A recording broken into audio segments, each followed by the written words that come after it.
Do you get impressed when you hear about old judges like Lord Denning and leading figures of the legal profession from 100 years ago? You probably don't, but your first year at law school is likely to be dominated by old professors who are dying to tell you about all this stuff. I'm here to talk to you about contract law, but before you click off, my presentation is not the same as everybody else's. Contract law is not about old boats or old judges or construction workers getting the dimensions of the pool wrong. Contract law is about life all around you. Did you get a coffee on your way in this morning? That was a contract. Did you take the bus? That was a contract as well. Did you download a podcast to listen while you were in the tube? That in itself is an entire ecosystem of contracts. So much of our life is determined by contract law that once you started in your classes, you're gonna start seeing contracts all around you. Now, having said that, you still have to learn some of the old cases and remember the names of some of the judges and what they had to say about things. This will be required of you when you're producing, say, answers to assessments or where you're preparing for exams. If you're not a law undergraduate, but one of the unlucky bunch that are preparing for the solicitor's qualifying examination, the SQE, you're going to have to do a lot of that. There are 3 things I recommend you do in order to prepare properly for your first year at law school. Thing number 1 is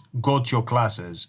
I know you knew that I was gonna say this because I'm a law lecturer and we want you guys to turn up, but this is actually important. The students that do best are the students who turn up and the students who are engaged. So the more of this you do, the higher chances you've got of succeeding at the end of the year. Thing number 2.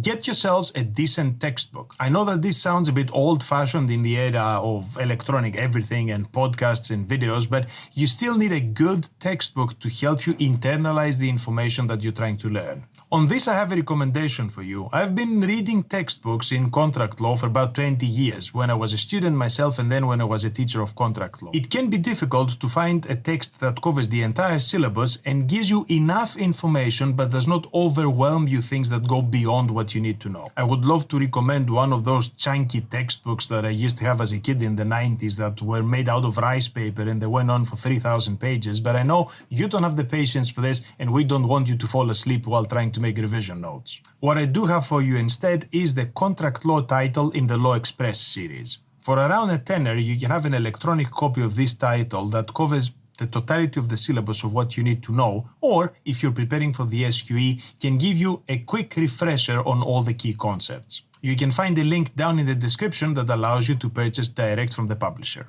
Thing number 3.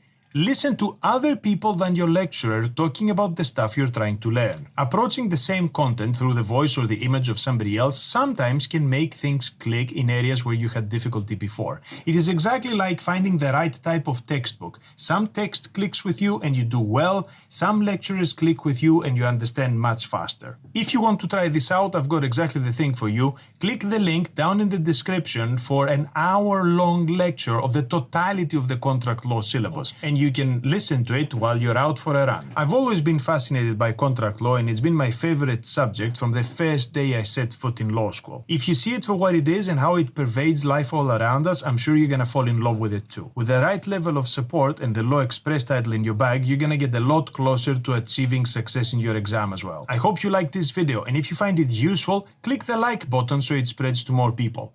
Thank you very much for watching and see you next time.